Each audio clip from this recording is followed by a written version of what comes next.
আজকের আলোচনা শুরু করছি এক বিস্ফোরক রিপোর্ট দিয়ে।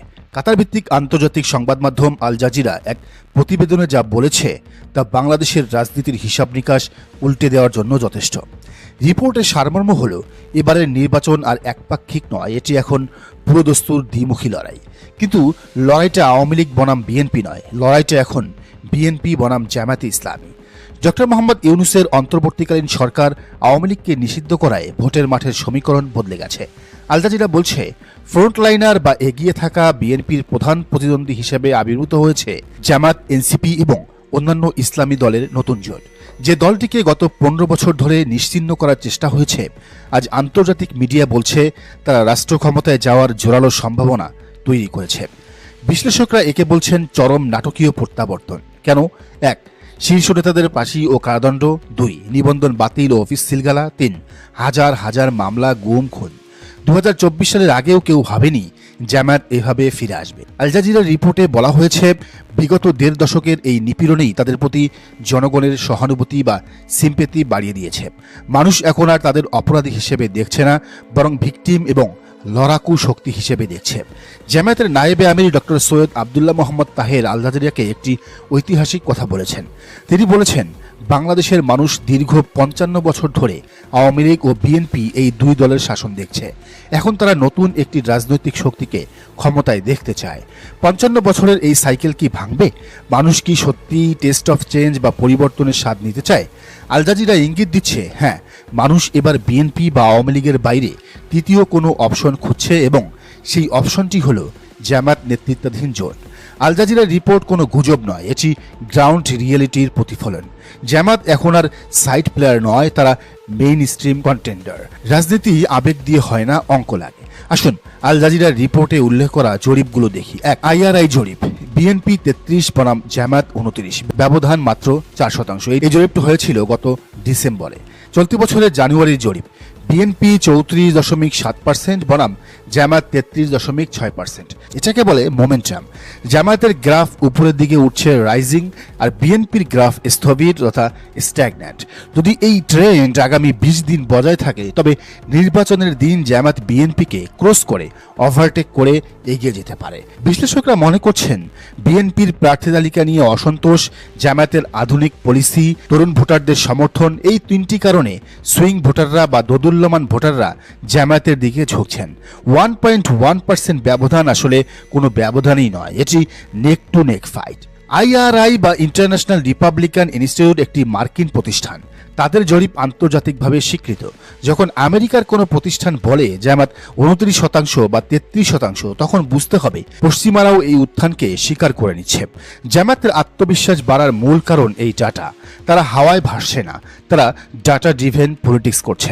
আল জাজিরা এই তথ্যটি তাদের প্রতিবেদনে তুলে ধরেছে। আল জাজিরার রিপোর্টের সবচেয়ে ইন্টারেস্টিং পার্ট হলো কৃষ্ণনন্দী। জামায়াতে ইসলামী যাদের বিরুদ্ধে সাম্প্রদায়িকতার অভিযোগ আনা হতো, তারা এবার খুলনায় একজন হিন্দু প্রার্থীকে মনোনয়ন দিয়েছে। এটি সাধারণ কোনো ঘটনা নয়, এটি একটি স্ট্র্যাটেজিক মাস্টার স্ট্রোক।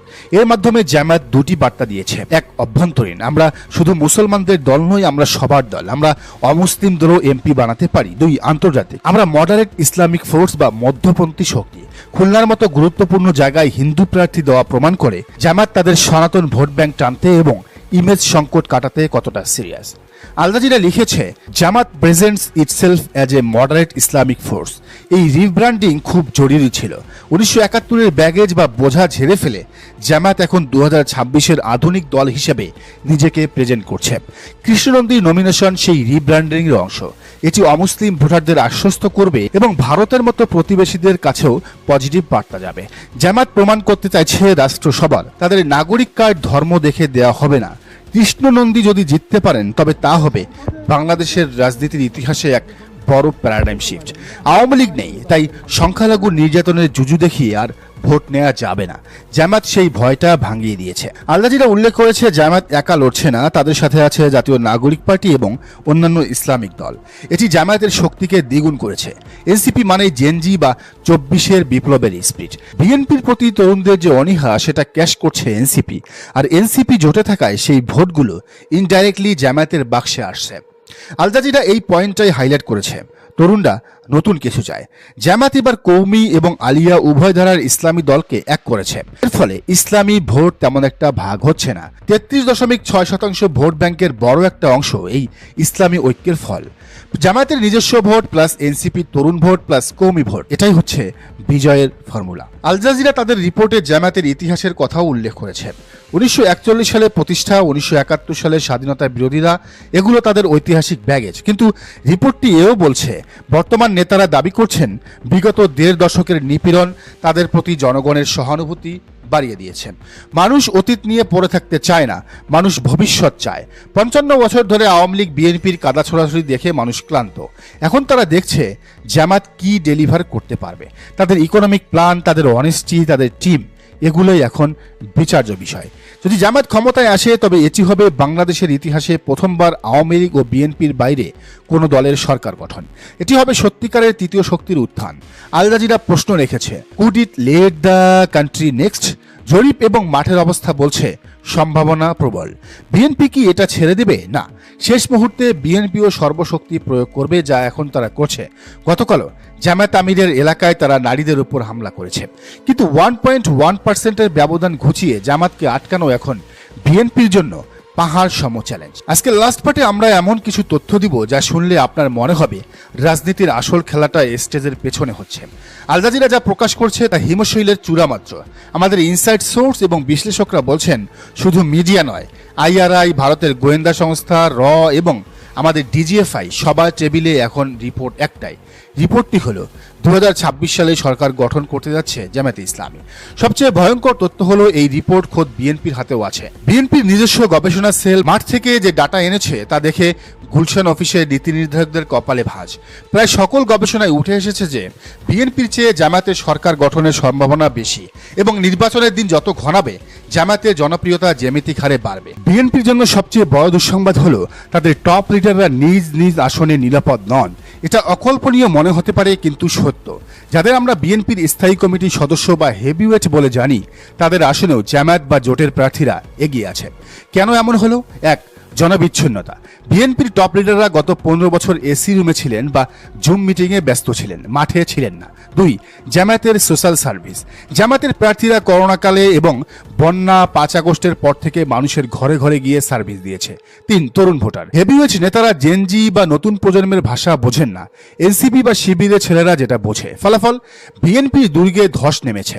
টপ লিডাররা জামানত হারানোর ভয়ে এখন নির্বাচন বানচাল করতে যাচ্ছে। আপনারা বলছেন বিএনপি কেন ভুল করছে? মনোবিজ্ঞান বলে মানুষ যখন চরম ভয়ের মধ্যে থাকে তখন তার ব্রেন ঠিকঠাক মতো কাজ করে না।